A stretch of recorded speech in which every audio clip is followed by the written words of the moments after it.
ये जो बोम्माई सरकार है उन्हें गवर्नेंस करना नहीं आ रहा है, total law and order failure है। और जब चीफ मिनिस्टर या होम मिनिस्टर में वो कॉन्फिडेंस में है और वो स्टेट के चीफ मिनिस्टर हैं, सो किसकी भी हत्या हुई हो, ये बड़ा ही अफसोस का मामला है।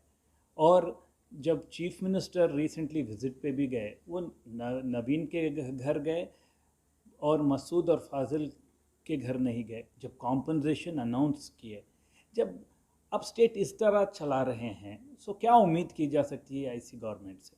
और जो होम मिनिस्टर साहब हैं वो तो अब से नहीं 6 महीने से कर्नाटका को संभाल नहीं पा रहे हैं। सो ये एक तरह से टोटल फेलियर गवर्नमेंट है। और बोम्माई साहब और होम मिनिस्टर को रिज़ाइन करना चाहिए एक्चुअली। सी ये अब क्यों विज़िट करेंगे बोल रहे हैं, क्योंकि उन्हें खुद पता है कि ये पब्लिक प्रेशर और जो वो किए हैं वो गलत किए हैं। सो जब वो गलत किए हैं रियलाइज़ करके आप बोल रहे हैं और कॉम्पनसेशन दे रहे हैं। सो किसकी भी मौत हुई हो, 3 लोग मरे हैं, जब आप एक को कॉम्पनसेशन देते हैं और 2 को नहीं देते, क्या मैसेज पास कर रहे हैं आप किसी कम्युनिटी या किसी वर्ग के चीफ मिनिस्टर हैं। आप कर्नाटका और कन्नडिगास के चीफ मिनिस्टर हैं।